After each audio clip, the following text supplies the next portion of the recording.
बिस्मिल्लाहिर्रहमानिर्रहीम। अस्सलाम वालेकुम भाइयों, आप देख रहे हैं एक्सपर्ट इलेक्ट्रॉनिक्स। मैं अब्दुल्ला बिन उमर। भाइयों, आज हम बात करेंगे ट्रांजिस्टर की, बीजेटी बाइपोलर जंक्शन ट्रांजिस्टर जिसका एब्रीवेशन है, ठीक है। और इसकी दो टाइप्स होती हैं, पीएनपी और एनपीएन, जो मेरे सामने रखे हुए हैं ट्रांजिस्टर। प्रैक्टिकली हम इनकी वैल्यू भी फाइंड आउट करना सीखेंगे और ये इनके सिंबल होते हैं। देखिए, पीएनपी में इसका जो एमीटर वाला साइड है उसका तीर अंदर की तरफ होता है हमेशा, ठीक है।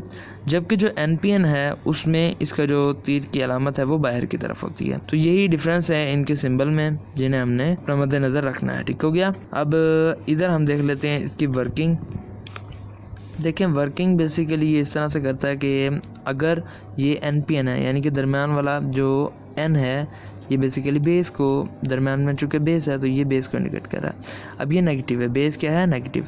अब जैसे ही मैं क्या करूँगा, यहाँ पर अगर मैं इसको दूंगा वोल्टेजेस, नेगेटिव वोल्टेजेस, तब ये क्या करेगा, ये बेसिकली एमीटर को कलेक्टर के साथ जोड़ देगा, एज आ सैचुरेशन मोड में चला जाएगा, ठीक है, इस तरह से क्लोज स्विच। और जैसे ही उसको हटाएंगे तो ये ओपन स्विच में चला जाएगा। और इसी तरह बिल्कुल सेम ये वर्किंग करेगा। लेकिन इसमें जो है ना, जब हम बेस को प्रोवाइड करेंगे तो वो पॉजिटिव सप्लाई प्रोवाइड करेंगे। जैसे ही पॉजिटिव सप्लाई आएगी तो एमीटर और कलेक्टर को ये आपस में मिला देगा, और जैसे उसको हटाएंगे तो ये ओपन स्विच काम करेगा, ठीक है। इस तरह से ये एज अ सैचुरेशन मोड में काम करता है और कट ऑफ मोड में, ठीक है। दोस्तों, जैसा कि आपने यहाँ पर देखा कि इसका नाम है बाईपोलर जंक्शन ट्रांजिस्टर। अब इसे ये नाम क्यों दिया गया है उसे हम देखते हैं। देखें, इसके अंदर बेसिकली दो जंक्शन होते हैं, ठीक है। ये एनपीएन या फिर पीएनपी जो भी है, मैं यहाँ पर एनपीएन बना देता हूँ। तो ये देखें इस तरह से एनपीएन, ये क्या होता है बेसिकली, इसमें इस तरह से और दरम्यान से, और ये देखें। अब ये कलेक्टर, ये बेस, और ये हो गया एमीटर, ठीक है। ये ट्रांजिस्टर की एक मैंने यहाँ पर आपको जो उसके अंदर डोपिंग हुई होती है उसका एक स्ट्रक्चर बना के आपको दिखाया। यहाँ पर डोपिंग होगी, यहाँ पर उसको जो सिलिकॉन होगा या फिर जर्मीनियम होगा, जो भी इसकी टाइप होगी, तो यहाँ पर उसकी डोपिंग होगी नेगेटिव, जबकि यहाँ पर पॉजिटिव होगी और यहाँ पर भी नेगेटिव होगी अगर एनपीएन है। पीएनपी में इसका उलट होगा, ठीक है। अच्छा, अब यहाँ पर बेस है, कलेक्टर, एमीटर। अब यहाँ पर इसको बाईपोलर क्यों कहा जाता है, क्योंकि इसमें दो जंक्शन है, तो बाईपोलर जंक्शन इसीलिए इसका कहा जाता है। ये देखें, एक ये जंक्शन है और एक ये जंक्शन है, तो इसीलिए इसको बाईपोलर कहा जाता है। तो यहाँ पर ये P और N के दरम्यान में जंक्शन बन गया, पहला जंक्शन, और एक P और N के दरम्यान में दूसरा जंक्शन आ गया, ठीक है। तो इसीलिए इसको बाईपोलर जंक्शन ट्रांजिस्टर नाम देने की यही वजह है दरअसल। दोस्तों, अब हम बात करते हैं कि इसको चेक कैसे करें। ये भी एक बहुत हमारी ज़रूरत है कि हम इसको आखिर चेक कैसे करें कि ये आखिर सर्किट में लगा हुआ सही है या फिर ख़राब है। तो अभी मैं आपको एनपीएन का भी तरीका बताता हूँ और पीएनपी का भी तरीका भी आपको बताता हूँ। देखिए, आपने इस किसी भी आपने जो है ना मल्टीमीटर उठा लेना है या फिर क्लाइम मीटर। मेरे पास क्लाइम मीटर है, लेकिन इसमें ये ऑप्शन मौजूद है तो मैं इसी का यूज़ कर रहा हूँ, ठीक है। अब यहाँ पर आप इस ऑप्शन पर आएंगे तो यहाँ पर आपको ओहम का निशान दिखेगा, ठीक है, इस तरह से ओहम का निशान, या फिर आप कंटिन्यूटी पर भी आ सकते हैं। कंटिन्यूटी का जो साइन होगा वो इस तरह से होगा, वो भी इसी तरह से बेसिकली इस तरह से बना होगा, ठीक है, ये डायोड की तरह की शक्ल का। अच्छा, तो इस ऑप्शन के ज़रिए भी हम बिल्कुल सेम ऐसे ही वो भी काम करेगा। तो दोनों के ज़रिए हम इनके जो है वैल्यू को फाइंड आउट करके इनके सही या फिर ख़राब होने का फ़ैसला कर सकते हैं, ठीक है। अब ये मेरे हाथ में इस वक्त एनपीएन ट्रांजिस्टर है, इसका नंबर 5343 5343। तो इसमें हमने जो है ना इसकी लेग्स का पता लगाना है यार, कि हम इसको कैसे लगाएं, ठीक है। तो अब हम इसको देखते हैं कि हम इसे कैसे लगाएंगे। देखें, चाहिए कि इसमें डोपिंग का तो मैंने आपको बताया अभी भी। इसमें होता ये है कि इसमें साइज़ होता है। अब साइज़ के लिहाज से इसका अगर मैं दोबारा स्ट्रक्चर बनाऊं तो कुछ इस तरह से बनेगा कि सबसे बड़ा जो होता है वो होता है हमारा कलेक्टर, ठीक है। कलेक्टर सबसे बड़ा होता है, उसके बाद बेस होता है, और जो एमीटर होता है वो नॉर्मल होता है। वो एमीटर जो वो कलेक्टर से थोड़ा सा छोटा होता है, ठीक है। तो इस तरह से इसका स्ट्रक्चर बनता है। यानी कि कलेक्टर का रकबा ज़्यादा है, कलेक्टर का एरिया ज़्यादा है, तो उसकी जो रेजिस्टेंस होगी वो कम होगी, सबसे कम। कलेक्टर की रेजिस्टेंस सबसे कम होगी, लो।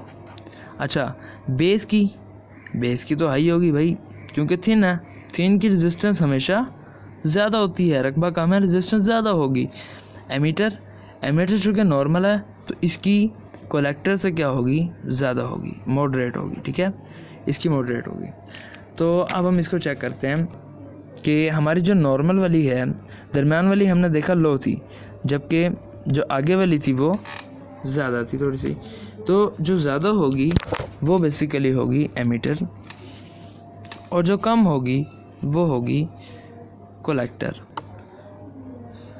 अभी हम ढूंढते हैं कि बेस हमारा कहाँ है और कलेक्टर कहाँ है और एमीटर। अभी देखें, बेस चूँकि होता है पॉजिटिव, ठीक है, तो हमने पॉजिटिव प्रोब को पकड़ा क्योंकि ये NPN है, ठीक है, NPN। तो अब हमने बेस को ढूंढना है।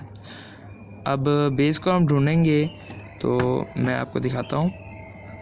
ये देखें, इस पर मैंने टच किया, कोई वैल्यू नहीं आई, इस पर टच किया, कोई वैल्यू नहीं आई। इस तरह से अगर मैं इधर आता हूँ तो इधर देखें, अभी आप, इस पर भी वैल्यू आ गई और इस पर भी वैल्यू आ गई, यानी कि ये बेस है, ठीक है। बेस को अब मैंने पकड़ लिया। अब मैंने जो वैल्यूज़ आ रही हैं उनको नोट करना है कि एमीटर, अब हमने देखा एमीटर की जो वैल्यू होगी वो क्या होगी, मॉडरेट होगी, जबकि कलेक्टर की सबसे कम होगी। तो जो कलेक्टर है उसको ढूंढते हैं और एमीटर को ढूंढते हैं। ये देखिए, मैंने दरम्यान में लगाया हुआ है तो 770 आ रही है, जबकि इधर लगाया है तो इधर आ रही है 770 थी, इधर ज़्यादा आ रही है, ठीक है। तो यानी कि जो दरम्यान वाला है वो है कलेक्टर, ठीक है। इधर मैं पिन आउट बना देता हूँ इसकी, ये देखें, ये पिन आउट बना देता हूँ मैं इसकी। ये प्लेन सिता है, ठीक है, क्योंकि ये देखें यहाँ पर प्लेन सिता को हमने पकड़ा हुआ था, हमने इसकी गोलाई वाली सिता को नहीं पकड़ा हुआ था, प्लेन सिता को हमने पकड़ा हुआ था, ठीक है। तो प्लेन सिता में हमने इस तरह से पकड़ा था इसको, तो यानी कि अगर मैं इसको सीधा करूं, इस तरह से ये था बेस, तो इस तरह से इस तरफ आएगा बेस, यानी कि हमारा बेस ये है। दरम्यान में चूँकि थोड़ी सी कम वैल्यू वाला आया था, तो मैंने आपको बताया कम वैल्यू वाली कलेक्टर होती है, तो ये कलेक्टर हो गया और ये हो गया हमारा एमीटर, ठीक हो गया। तो इस तरह से हमने इसकी पिन आउट भी ढूंढ ली और ये भी पता लगा लिया कि ये NPN है, ठीक हो गया। हमने ये पता लगा लिया कि ये NPN ट्रांजिस्टर है। अब इसी तरह से हम PNP का भी जायज़ा ले सकते हैं कि अब इसी तरह से हम PNP का भी पता लगा सकते हैं कि PNP में इसकी लेग्स कौन कौन सी हैं, और लेग्स का चूँकि नाम तो सेम ही है, वर्किंग भी इसकी सेम ही है, सिर्फ इसमें थोड़ा सा फ़र्क होता है। और मालूम करने का भी इसमें यही पैटर्न होगा, सिर्फ फ़र्क ये होगा कि पहले हमने पॉजिटिव को पकड़ा था, अब नेगेटिव को पकड़ेंगे, क्योंकि जो दरम्यान वाला है वो नेगेटिव है, PNP, यानी कि जो हमारा बेस है वो PNP, वो नेगेटिव है। ये देखिए, मैं अभी टच करता हूँ। सबसे पहले हमने इस नेगेटिव को इस लेग के साथ जोड़ लिया, ठीक है। अब दोनों की बारी में यहाँ पर वैल्यू आनी चाहिए अगर ये बेस है, अगर नहीं है तो फिर नहीं आएगी वैल्यू। ये देखिए, नहीं आई। अब मैं क्या करता हूँ, इसको इस किनारे पर ले आता हूँ, वैल्यू आई, और दरम्यान में भी आई, यानी कि हमने बेस को ढूंढ लिया, ठीक है, हमने बेस को ढूंढ लिया। अब बेस को आपने पकड़ कर ही रखना है और आपने क्या करना है, पहले सेंटर में लगा लेना है। देखिए कितनी वैल्यू आ रही है, 670 आ रही है, 675, इस तरह से 680। अब इधर लगाएंगे तो इससे ज़्यादा होगी या फिर कम होगी, 665, दरम्यान में 680, देखिए अब 671 और यहाँ पर 676, इधर कम है, यानी कि दरम्यान वाली में कम है और इधर वाली में ज़्यादा है। दरम्यान वाली कम है यानी कि पिन आउट दोनों का ही सेम है, NPN भी, जो NPN हमने पहले फाइंड आउट किया उसी की तरह इस PNP का भी जो पिन आउट है वो सेम है। दरम्यान वाला कम था तो जो कम होगा वो कलेक्टर होगा, तो जो PNP का हमारा पिन आउट बना वो भी बिल्कुल सेम बना कि PNP, और इस साइड वाला हमारा बन गया बेस, इस साइड वाला कलेक्टर और इस साइड वाला एमीटर, ठीक है जी। तो इस तरह से आप किसी भी बीजेटी को आसानी से फाइंड आउट कर सकते हैं। तो इस तरह से दोस्तों आप अपने बीजेटी को, ख्वाह वो एनपीएन हो या ख्वाह वो पीएनपी हो, आसानी से उसकी वैल्यू फाइंड आउट कर सकते हैं और ये भी फैसला कर सकते हैं कि आया वो सर्किट में लगाने के काबिल है या फिर ख़राब है। ठीक है दोस्तों, तो ऐसी ही इंटरेस्टेड वीडियोस देखने के लिए हमारे एक्सपर्ट इलेक्ट्रॉनिक्स चैनल को सब्सक्राइब करें, और ये वीडियो अगर आपको पसंद आई हो तो प्लीज़ इसको लाइक कर दें और हमारे इस वीडियो को शेयर करें अपने दोस्तों के साथ, ताकि वो भी इससे इस्तेफ़ादा हासिल कर सकें। दुआ में याद रखिएगा। मैं मिलता हूँ ऐसी ही इंटरेस्टेड वीडियो में। अस्सलाम वालेकुम।